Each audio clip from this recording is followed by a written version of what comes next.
I'm Dom Nicholls, and this is Ukraine, the latest. Today, meeting of NATO Foreign Ministers and, also in Brussels, the European Council discussions on the frozen Russian assets and the new era the EU will soon embark on, free from Russian fossil fuels. Our Russia expert discusses the caviar diplomacy and Russia's growing problems in Africa, and we hear how Australia and New Zealand are stepping up their support for Ukraine. And finally, we hear what Ukraine's former Foreign Minister, Dmytro Kuleba, thinks about the current state of the war and whether he has any ambitions to take over from President Zelensky. Bravery takes you through the most unimaginable hardships to finally reward you with victory. Russia does not want peace. Mit unserer Hilfe für die Ukraine auch unsere Freiheit und unsere europäischen Werte. If I'm president, I will have that war settled in one day, 24 hours. We are with you, not just today or tomorrow, but for 100 years. Nous ne pouvons pas, comme Européens, laisser gagner la Russie en Ukraine. Nobody's going to break us. We are strong. We are Ukrainians. It's Wednesday, the 3rd of December, 3 years and 284 days since the full-scale invasion began, and today I'm joined by our Russia expert James Kilner and writer-at-large for The Nightly, Latika Burke. I started, as has been often the case lately, with the latest diplomatic news.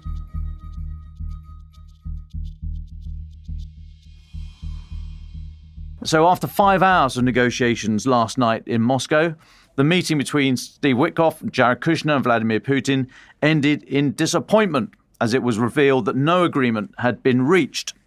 That's how most news outlets and commentators have been framing yesterday's events. I would say it came as a surprise and disappointment only to those who thought, who didn't hope, we're all allowed to hope, but those that thought Russia was genuinely interested in meaningful dialogue. As an illustration of how serious Putin is, Russia launched a massive drone attack on Ukraine just hours after rejecting the proposed US peace plans. So it's another busy day for diplomacy yesterday and today. We're going to be talking about readout and reactions to last night's meeting in Moscow. We've also got NATO Foreign Ministers. They're meeting now in Brussels without US Secretary of State Marco Rubio. First time US Secretary of State has not gone to that meeting this century. And there's also lots of diplomatic arm twisting, backslapping and towel flicking in the European Commission. All of this, of course, set against the backdrop of Putin making clear he is yet to show any signs that he is willing to negotiate for peace in Ukraine, according to Germany's foreign minister. Travelling to Brussels for that meeting of NATO foreign ministers, Johann Wadepool said, as the diplomatic channels are buzzing with activity to pave the way for a just and lasting peace in Ukraine, we must not lose sight of an uncomfortable truth. Putin started the war in Ukraine and he can end it at any time. He has yet to show any real willingness to negotiate. Mr. Wadepool added, Putin is trying to test our defence capabilities and weaken our alliance. He will not succeed. So let's start with yesterday's meeting in Moscow. It was Mr. Witkoff's sixth meeting with Putin in Russia this year. Dmitry Peskov, the Kremlin spokesman, said the talks would last, quote, as long as it takes. As it was, the talks were due to start at 5 p.m. local Moscow time. That's 9 a.m. Eastern time, US Eastern time. Didn't get going until 3 hours after that. We're told they went on for 5 hours, which meant the readout was just in time for the US East Coast evening news bulletins, almost as if they'd planned it that way. Now, as the dust settles this morning, the Kremlin is saying it's incorrect to say Putin rejected any US peace plan, insisting he's ready to meet US negotiators as many times as it takes to reach an agreement. Dmitry Peskov said this morning it would be wrong to say that he had rejected, as I said, those proposals, noting that the meeting was a face-to-face exchange of opinions on them. Marco Rubio, US Secretary of State, said, quote, some progress had been made. He went on, what we've tried to do, and I think have made some progress, is figure out what could the Ukrainians live with that gives them security guarantees for the future. He was speaking to Fox News. Now, Yvette Cooper, Britain's Foreign Secretary, she's at the NATO meeting now. She's just been saying, I've been watching it on TV, she said Putin should end the bluster and the bloodshed and be ready to come to the table and to support a just and lasting peace. Andrei Sybiha, Ukraine's foreign minister, urged Putin to, quote, stop wasting the world's time. Now, Mr. Zelensky, President Zelensky, is returning from his diplomatic trip to Ireland. He was there yesterday. He's on his way back now. Mr. Witkoff and Mr. Kushner are flying back to the US after a tentatively planned follow-up meeting with President Zelensky was shelved due to the lack of progress, we are told, in those meetings in Moscow. However, Ukrainian National Security Council Secretary Rustem Umerov and General Staff Chief Andrei Hinatov will meet national security advisors of European countries and European leaders in Brussels today to discuss the talks and what might come next. President Zelensky has announced that this morning. After that, they're going to prepare for the next US meeting with officials over there, Trump's representatives. Now, speaking to reporters after the 5-hour meeting last night, Putin's foreign policy advisor Yuri Ushakov said the summit was, quote, useful, constructive and meaningful, but added, peace is no closer, but also no further away. That is diplomatic word salad to pretend lots of work has been done in good faith to search for a route to peace. Ushakov stressed no compromise had been reached on territory, despite the US delegation presenting several proposals. None of the details of any of those have been made public. At the end of the day, Putin asked Mr. Witkoff and Mr. Kushner to convey a number of messages to Mr. Trump. That comes from Mr. Ushakov. Again, no details on what those messages are, but I would have thought there's something to do with business deals. Now, President Zelensky, on that visit to Dublin yesterday, the first by a Ukrainian president to Ireland, said he was worried the US could lose interest in the so-called peace process, saying, if somebody from our allies is tired, I'm afraid. It's the goal of Russia to withdraw the interests of America from this situation. Now, I think we all know who he's worried may be getting tired of the whole thing. Exactly, in my view, that's what Russia wants, having dangled the carrot of lucrative business deals in front of Donald Trump. So ahead of yesterday's meeting in Moscow, Putin tried to frame the context of being one where Europe is responsible for derailing any hopes for peace by escalating tensions with Russia and making unacceptable any changes to that 28-point peace plan that the US and Russia came up with, 2 weeks ago now. He said Russia is prepared to go to war with Europe and accused European leaders of trying to scupper his peace talks with the US, clearly trying to drive a wedge between Europe and the Trump administration. Hours before meeting Steve Witkoff and Jared Kushner in the Kremlin, Putin said European tweaks to the 28-point plan, which France, you remember, said amounted to a capitulation and said it was unacceptable to Ukraine. Putin said any tweaks to it would be unacceptable. The plan Putin wanted, you'll remember, included halving the size of the Ukrainian army, banning the country from joining NATO, handing back most of Russia's frozen assets, as well as giving him full ownership over the Donbass regions of Donetsk and Luhansk, areas that he's failed to take in nearly 4 years of continuous conflict. Now, the most contentious points, including territorial concessions and a restriction on NATO membership, were removed from the 28-point plan. European leaders, including Emmanuel Macron and Giorgia Meloni, opposed any text that makes decisions about frozen Russian assets, NATO or EU membership without their permission, without Europe's permission. US officials worked over last weekend with Ukraine and Europe to find an acceptable middle ground. Mr. Trump said on Sunday he thought there was a good chance that a peace settlement could be reached after those talks in Florida between US and Ukrainian officials, but the resultant amendments clearly last night did not satisfy Putin. I don't think they were ever going to. So still speaking yesterday ahead of the meeting, Putin flanked somewhat bizarrely, but photogenically, I suppose we could say, by a man who was so interested in looking for peace he had his finger jammed up his nose, searching every crevice with gusto. Putin said, Europe is offering proposals for a peace plan for Ukraine that are unacceptable to Russia.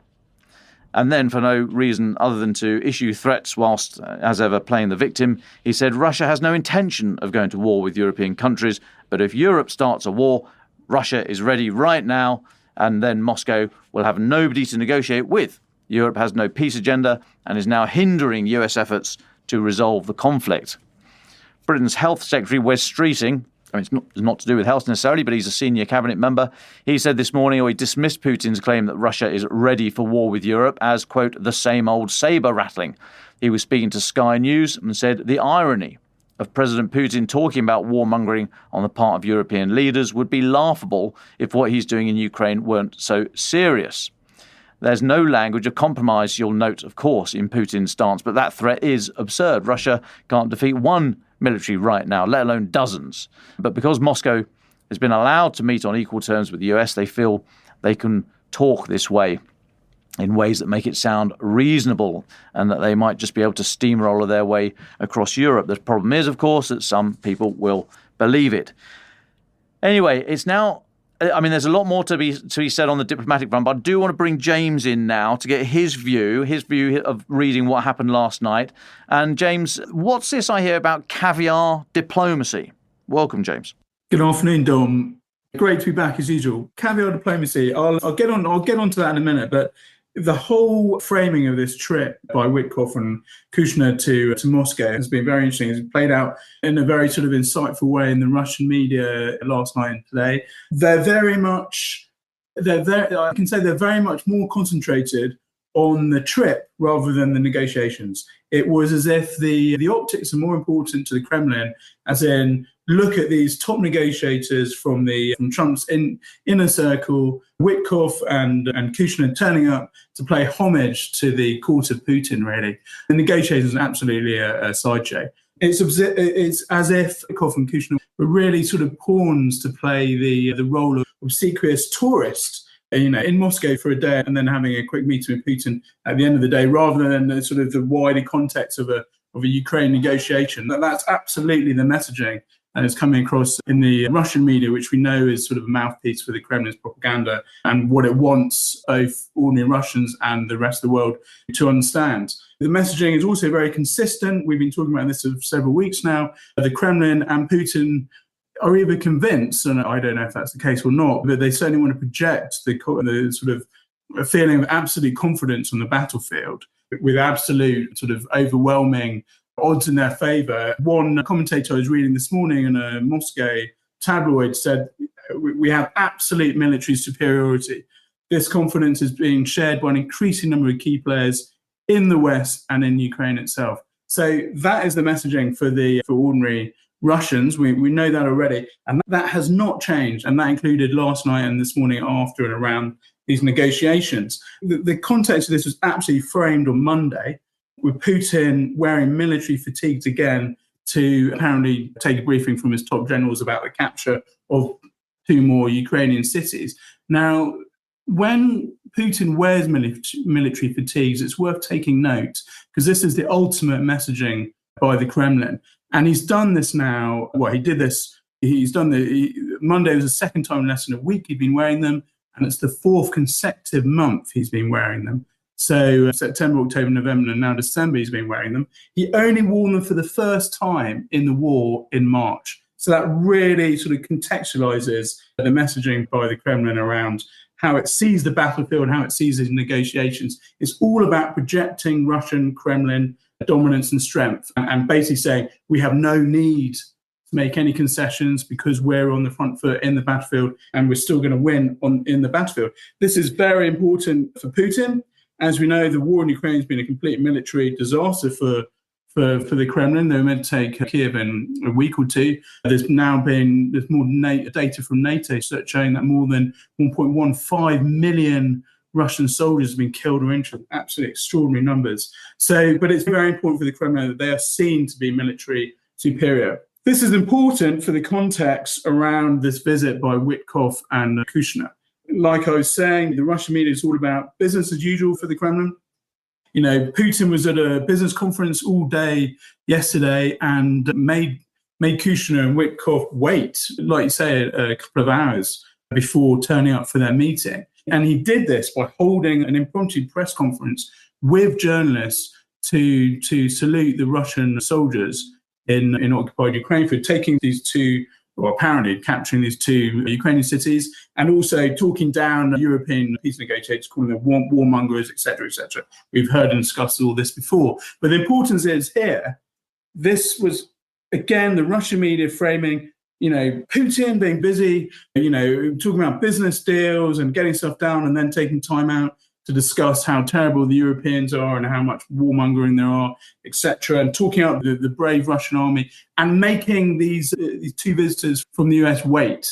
And, once again, in Kremlin terms, the optics are very subtle and very important, because while Putin was at this business conference, Kirill Dmitriev, his main negotiator, was basically being a tour guide.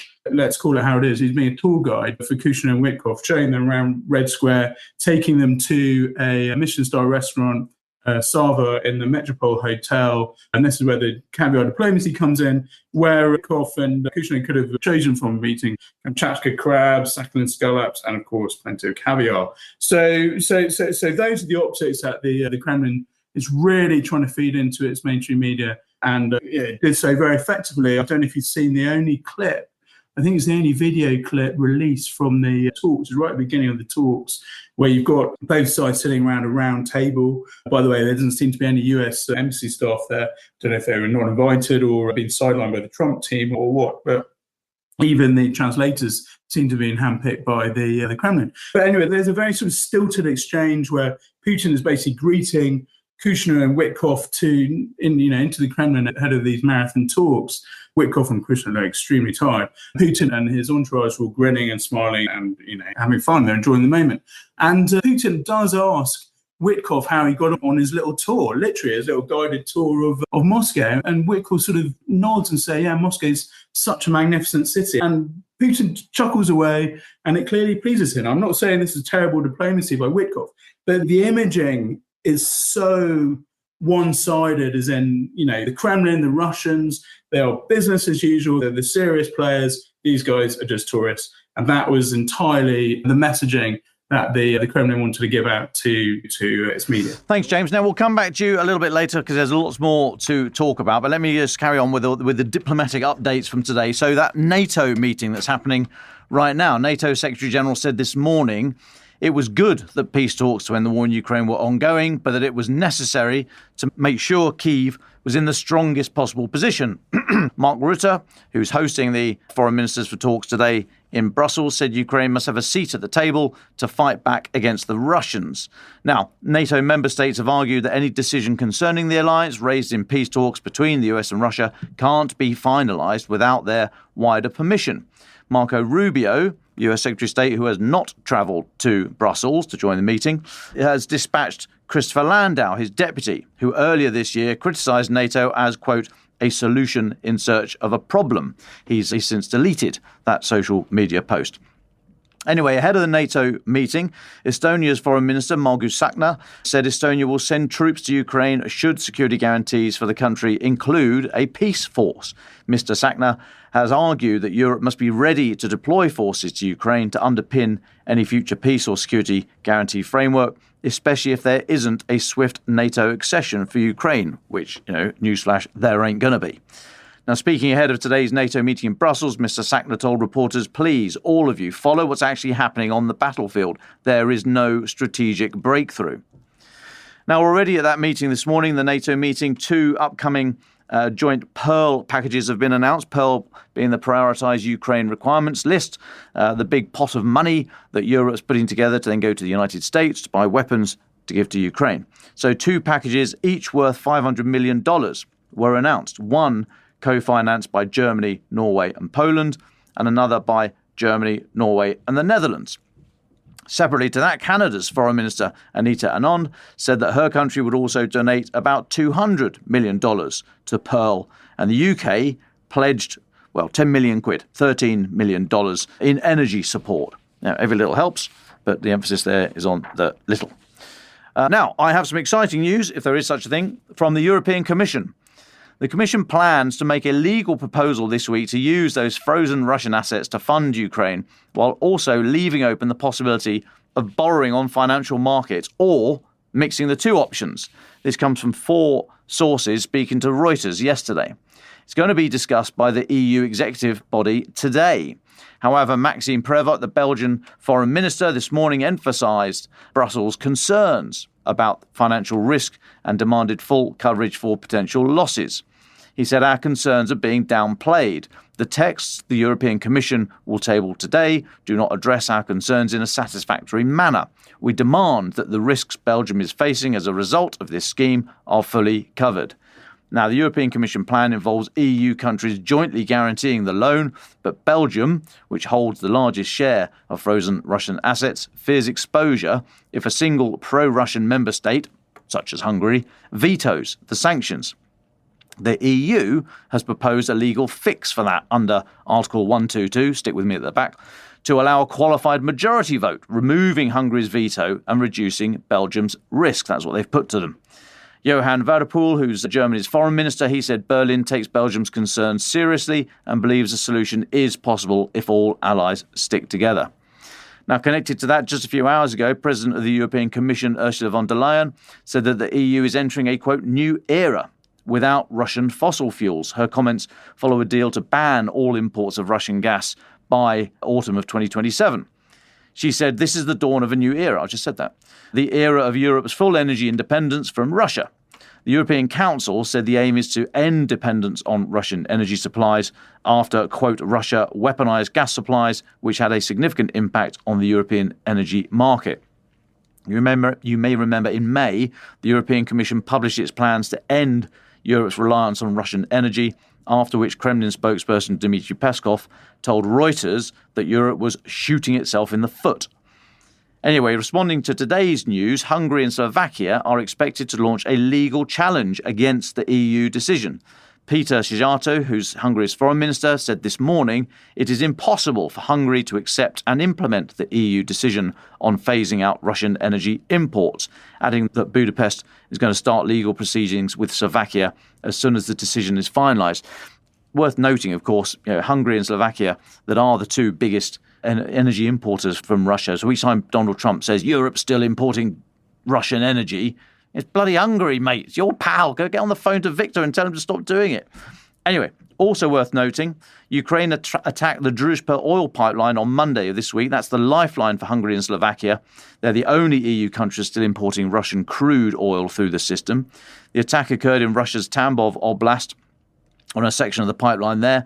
A source in Ukraine's military intelligence agency was speaking to the Kyiv Independent. According to that source, remote-controlled explosives combined with additional combustible mixtures were used to destroy the oil pipeline section. The source said the Russian oil network, as the main source of income for the aggressor state and financing for the military-industrial complex, will continue to explode and burn until the enemy stops trying to attack Ukraine.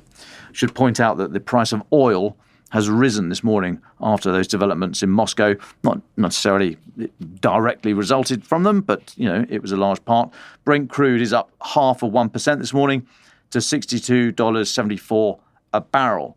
Now, James, coming back to you, if I may, just for one other story that I know we've been looking at recently, in the energy sector, the news again from Gunvor, the Swiss-based trading company. What can you tell us about that? That's right, Dom. So earlier this week, Gunvor was one of the largest energy trading companies in the world. It was set up by a sort of pro-Putin oligarch character, Gennady Timchenko, and his mate Torbjörn Törnqvist. Several years ago, Timchenko dropped out in 2014 after the annexation of Ukraine, etc., and Törnqvist bought his stake. Now, last month, when Lukoil came under US sanctions, or was threatened with US sanctions, Törnqvist said that Gunvor would buy Lukoil's overseas assets for something like $22 billion US. This incredible deal was completely scuppered when the US described Gunvor as a Kremlin puppet, and the deal obviously collapsed. Now it seems that Törnqvist has been forced to step down and sell his stake in Gunvor because of the obrum of this, of his attempt to buy Lukoil's assets. It really highlights how any link to the Kremlin in the Western business sphere can really undermine your business. He's selling his 86% stake in the company to the management and is exiting. The company, that's Gunvor, said in a statement on Monday that misperceptions about its past, its links to the Kremlin, it's never been able to really shake off the link to the Kremlin. Misperceptions about its past have become an impossible distraction, and the buyout would establish a definitive reset. So really that is a sort of a word of warning, a tale of greed and hubris, that if you want to cuddle up to the Kremlin and you get found out about it, i.e. called out by the US on Twitter, it's going to crush your company. Thanks, James. Again, we will come back to you shortly because there's another couple of bits and pieces that I do want to pick your brains about. But now let's go on with the more military side of the updates. Strikes across Ukraine in the last 24 hours has seen 111 drones sent by Moscow. 27 got through air defense. Number of people killed in Pavlograd in the eastern Dnipro region. Odessa was also hit, the port area there, we think, although no further details. Kharkiv area as well. And as I was tracking the news just before we came on air, there are strikes across the rest of the country. Now, I've got an update to that, the blast on that Mid-Volga 2 supposed Shadow Fleet tanker story that we talked about yesterday. After yesterday's live episode, the Ukrainian Ministry of Foreign Affairs said that Ukraine was not involved in the incident and that Russia may have staged it. They were questioning why the ship in question was sailing from Russia, or rather, if it was sailing from Russia to Georgia, why it got hit just off the coast of Turkey. Plus, you'll remember the SBU, the Security Service of Ukraine, said on Saturday that they had conducted maritime drone strikes against 2 other oil tankers in Russia's Shadow Fleet. Those blasts occurred on Friday. The point here being that Ukraine isn't shy in claiming responsibility for these kind of hits, and they don't need to use airborne drones. So this supposed airborne drone that hit the Mid-Volga 2 looks a little bit odd. Now, that possible confusion, or at least potential other cause, didn't stop Russian mill bloggers from opining loudly that Ukrainian forces were to blame. I'm not saying it was a staged false flag attack, but it's interesting that when asked yesterday about the strike, Putin, in that press conference that we spoke of earlier, the one with the bloke picking his nose in the corner, he said that Russia will take retaliatory measures. He said that Russia would expand its strikes against Ukrainian ports and ships travelling to Ukrainian ports, and also he would attack vessels belonging to other states that are allegedly helping Ukraine conduct such strikes against Russian ships. Obviously, this is a clear threat to the international community and an attempt to blame Ukraine for any such attacks.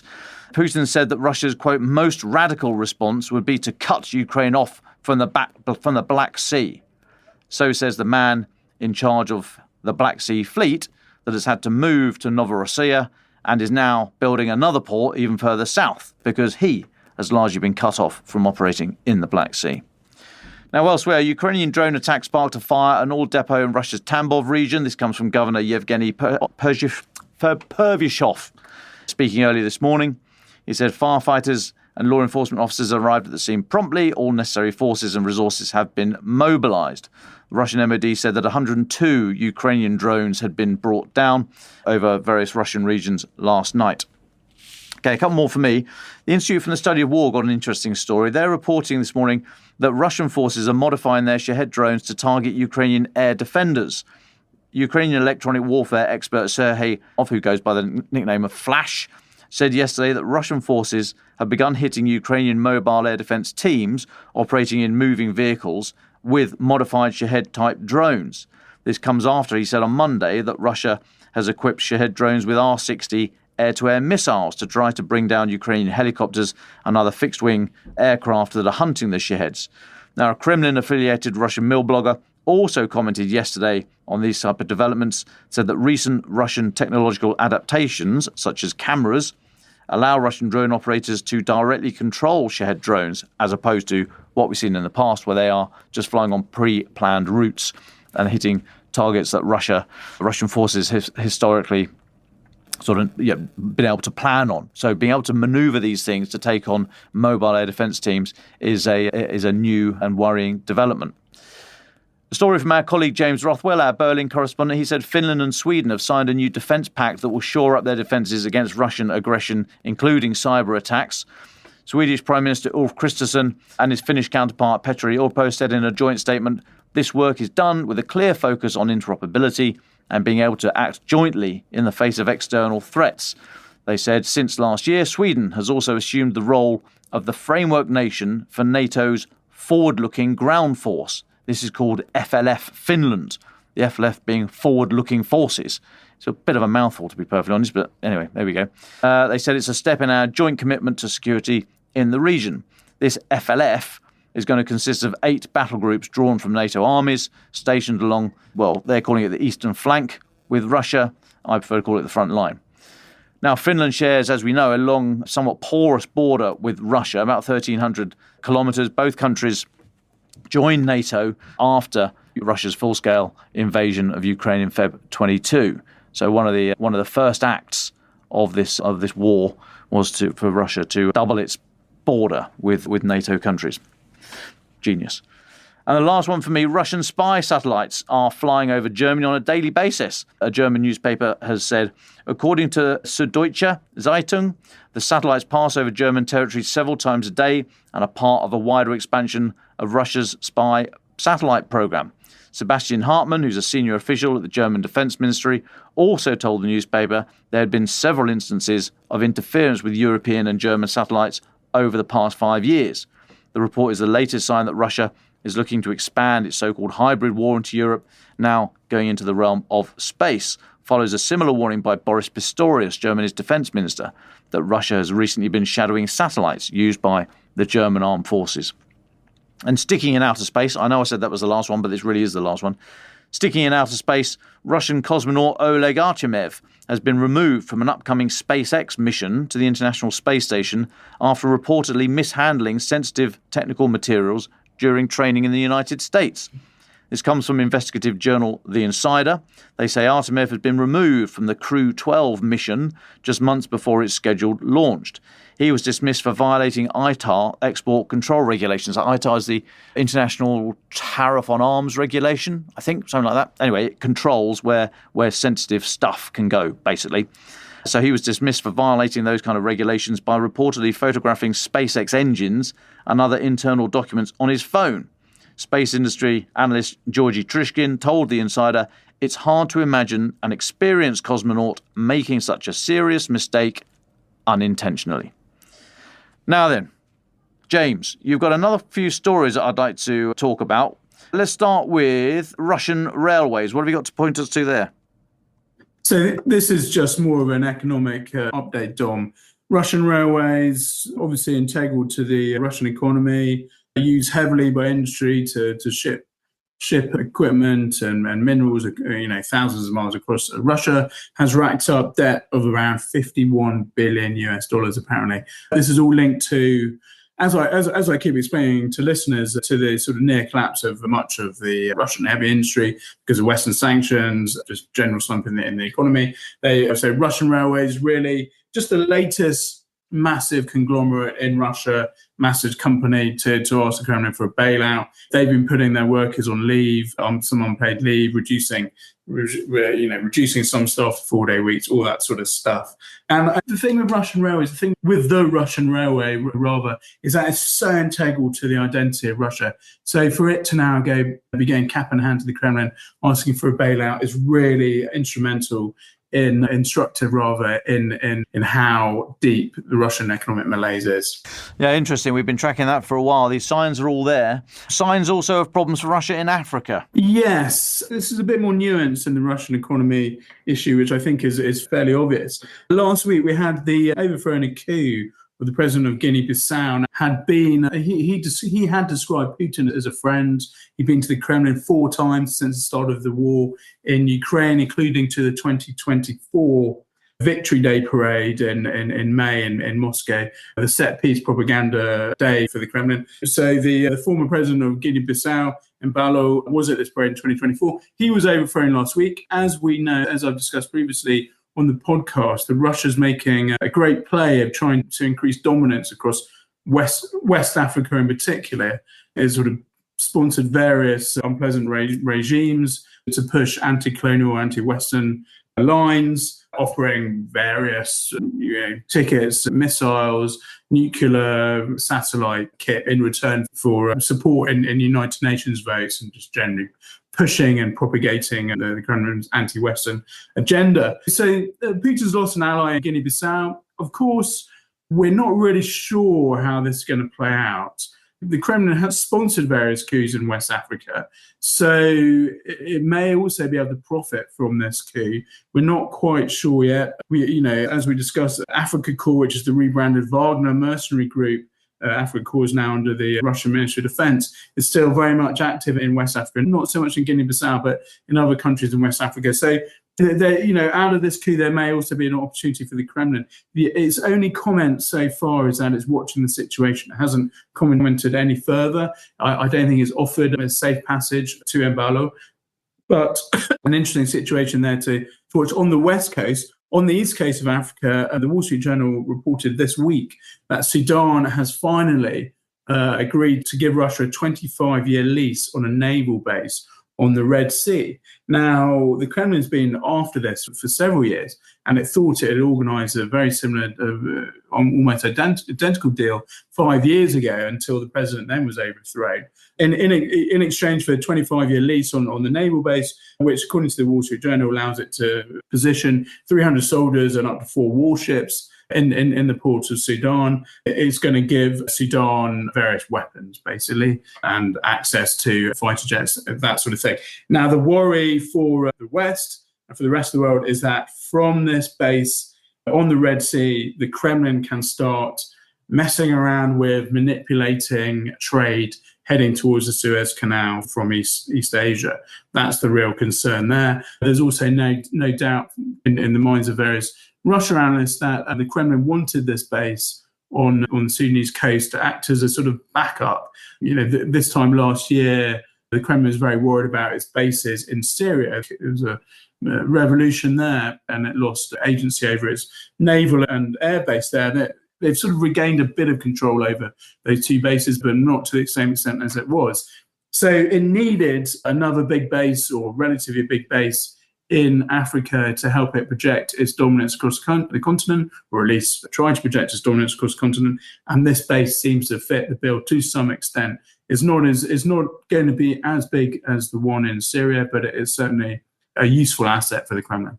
Yeah, thanks, James. I think it was actually a year ago this week that the Assad regime fell. So yes, crikey, how doesn't time fly? Yeah, and they're looking for a new water port. Thanks, James. Please do hang around if you're able to for final thoughts. But delighted now to turn to Latika Burke, writer at large for The Nightly. Latika, delighted to have you back with us. You are our Albo whisperer. So I'd like you to bring us up to date, if you're able to, please, with the position of Australia and New Zealand, with where they stand on support for Ukraine, support to the Pearl Initiative, etc., etc. And then I know you've just interviewed, can I say this? Yes. Okay, thank you. You've just interviewed Dmytro Kuleba, the former foreign minister of Ukraine, a man, shall we say, not devoid of political ambition, which is interesting in the context. But anyway, first of all, can you take us to Australia, 12 hours-ish before the next Ashes start, so don't mention that. But yeah, what's happening in Australia and New Zealand? All right, there's a lot there. Good day, Dom. Thank you for having me back on Ukraine The Latest, my favourite podcast, so great to be here. Look, I scooped last week a story in The Nightly, which I was very happy to report, but we will go through the caveats here. Firstly, let's get to the news. Australia and New Zealand overnight in Australia, now as of a couple of hours ago, have become the first non-NATO countries to contribute to Pearl. So this is significant because we've often wondered what the hell these IP4, the Indo-Pacific 4 countries comprising Japan, Korea, Australia and New Zealand, actually get out of this relationship that they have with NATO, and it's really struggled to define itself. Another thing that Australia particularly has struggled to define is under the Labor government, which has been in power now 2 terms, what it wants to contribute to Ukraine in a meaningful way. And it's been a long, tortured and arduous story over a couple of years now, which I've been following, and my followers will certainly know, of trying to get our government to do more and with more meaning. So it's been 12 months since Australia last contributed anything to Ukraine. That's a long time in anyone's book, particularly considering the battlefield situation and the political climate over the last 12 months for Ukraine. And the Labor government was re-elected with a whopping landslide earlier this year. This is the first package of support it's come out with. The total, 95 million AUD. It's not very much. 50 million of that is going into Pearl, alongside 15 million from New Zealand. Now, when I first found out about this story, I rang all my contacts in Brussels, in London, in Wellington, Canberra, and it was confirmed to me that these figures were right that I had. So I foreshadowed this last week. And everyone in Australia is very happy, of course, to be contributing to part of this. It's really, though, a symbol, this amount, 50 million, 15 from the Kiwis. Forgive me, what's that in sort of US dollars? I think it's you're roughly half for the pounds. So it's peanuts. Australia is a very rich country. On top of that, in Australia, they're going to give it's a total package of 95 million.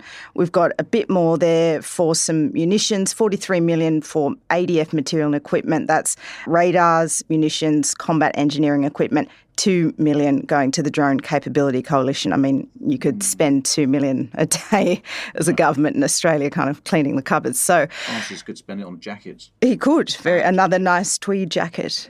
But it's not great.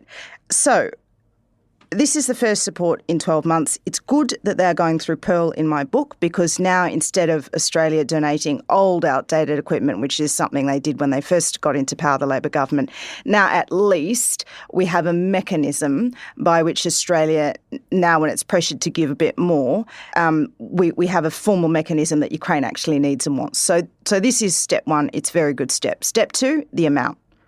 It's really poor form in my view. Australia should be doing a lot more. And I don't know really why we have to go through this every single time we talk about aid to Ukraine from Australia. It's just always found wanting. Interestingly, as you mentioned before in your lead-up, interviewed Dmytro Kuleba just a couple of hours ago, and he's coming up on my podcast.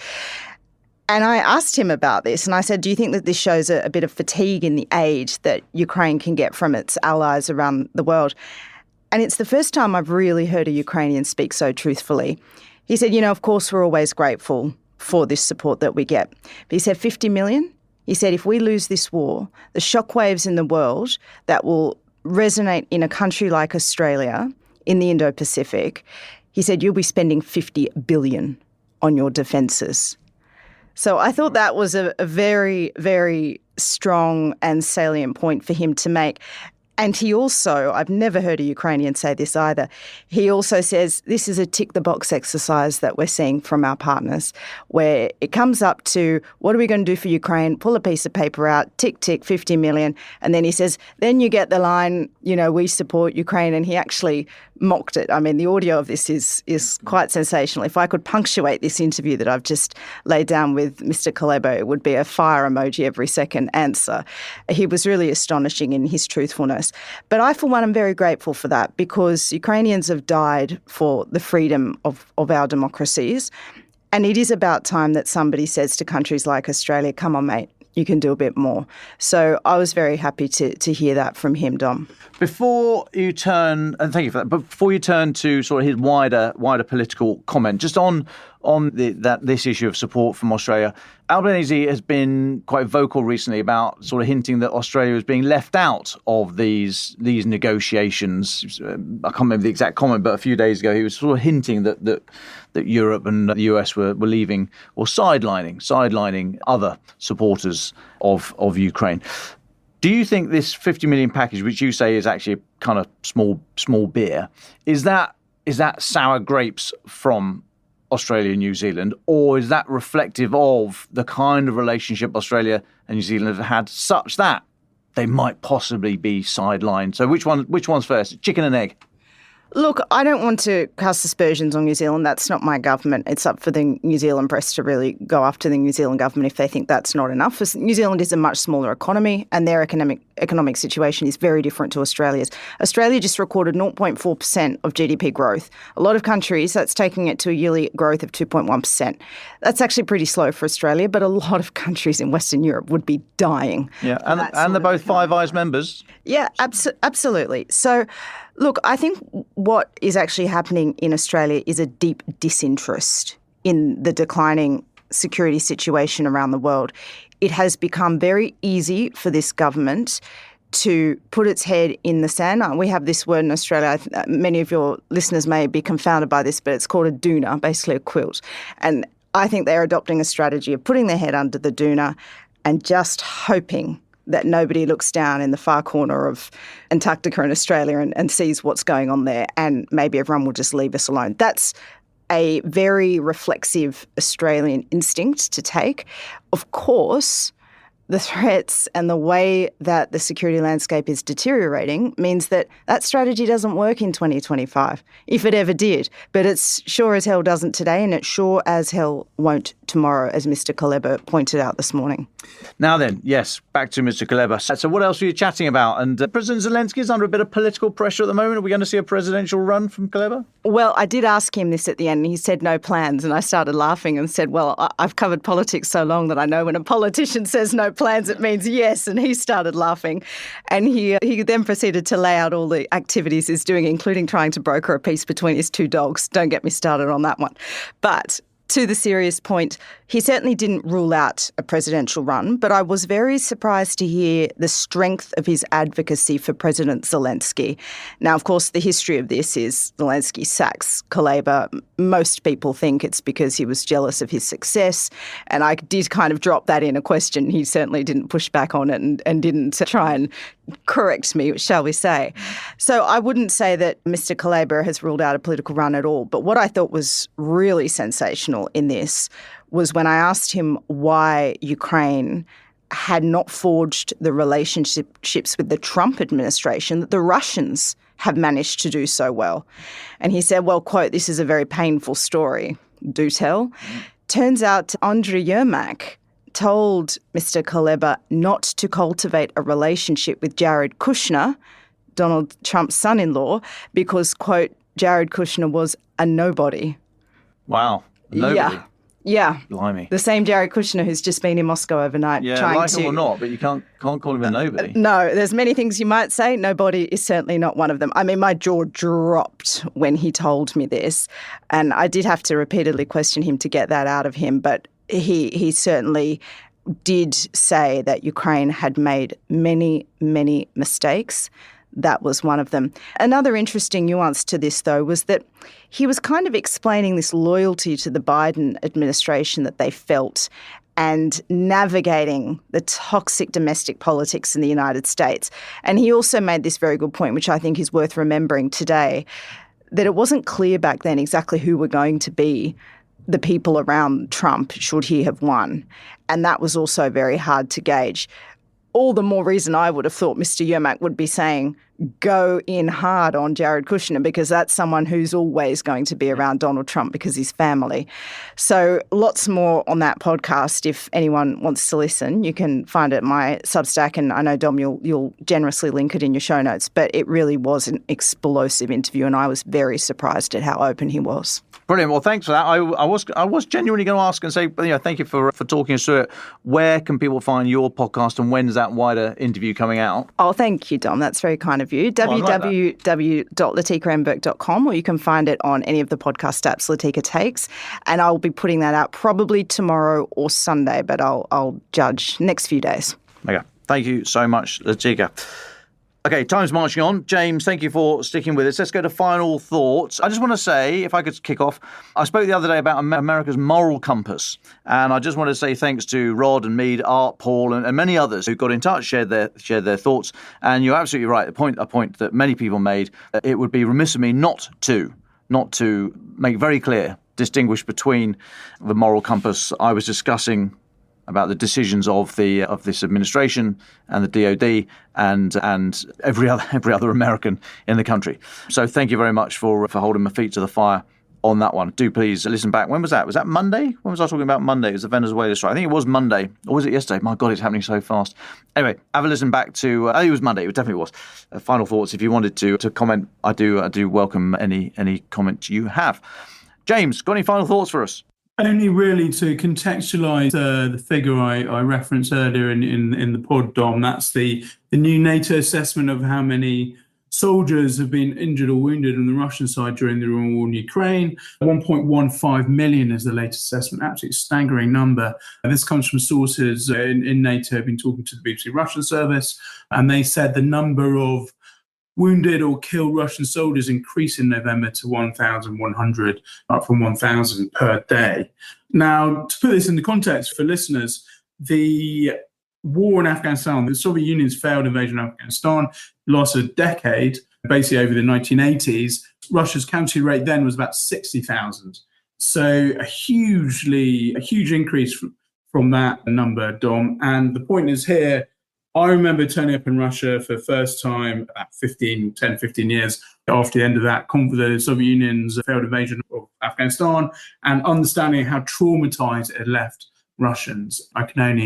You can only begin to imagine the trauma that it's going to, the war in Ukraine, it's going to have on normal Russian society. Obviously, that's nothing compared to Ukrainian society, but it is worth keeping in mind that Putin is going to come under pressure from ordinary Russians. When I was there for the newspaper, the Telegraph newspaper, last October, it was already feeding through when people would catch me in a quiet corner and say, we know the real story, whatever the Kremlin's saying is a lie. Everyone knows people have been killed or injured in Ukraine, and it's just getting worse. Indeed. Thanks, James. Really appreciate that. Thank you for that. Latika, as our guest, where would you like to leave our listeners today? Look, on my interview with Dmytro Kuleba, he did say he thinks war is coming to wider Europe and that this would be a big test of NATO. The first 24 hours is a test of hesitation, and if Europe hesitates, well, where does that leave us?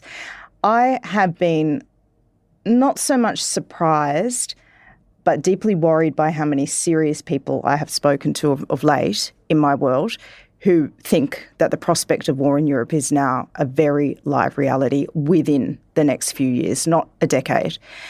And I think that opens up a really interesting question for countries in my part of the world, because until now we have been operating on the basis that what would Europe do if there's a conflict over Taiwan or the Philippines or in the Indo-Pacific? Is Europe going to help the Indo-Pacific? Well, what if it's Europe first? This opens up a really, really troubling dilemma, and I don't think policymakers have even started to grapple with that. Ukraine the Latest is an original podcast from The Telegraph, created by David Nicholls. To support our work and stay on top of all of our Ukraine news, analysis and dispatches from the ground, please subscribe to The Telegraph. You can get 1 month free, then 2 months for just £1 at www.telegraph.co.uk/Ukraine the Latest. Deploying cutting-edge technology, we also release Ukrainian and Russian versions of this podcast. These translations retain our voices and delivery so that it can reach listeners in every region of Ukraine and those parts of Eastern Europe where Russian is still widely spoken. Links to those can be found in the podcast description to this episode. You can also now sign up to the new Ukraine the Latest weekly newsletter. Each week, Francis and I answer your questions, provide recommended reading, and give exclusive analysis and behind-the-scenes insights, plus maps of the front lines and diagrams of weapons, to complement our daily reporting. It's free for everyone, including non-subscribers. You can find the link to sign up in the descriptions for this episode. We regularly have a Ukraine live blog on our website where you can follow updates as they come in throughout the day, including insights from regular contributors to this podcast. We also do the same for other breaking international stories. If you appreciate our work, please consider following Ukraine the Latest on your preferred podcast app and leave us a review, as it really helps others find the show. Please also share it with those who may not be aware we exist. You can listen to this conversation live at 1 p.m. London time each weekday on X Spaces. Follow The Telegraph so that you don't miss it. You can also get in touch directly to ask questions or give comments by emailing ukrainepod@telegraph.co.uk. We continue to read every message. You can also contact us directly on X. You'll find our handles in the description for this episode. As ever, we're especially interested to hear where you're listening from around the world. Executive producers are Francis Durnley, Louisa Wells and David Nicholls. My name is David Nicholls. Thank you all for listening. Goodbye.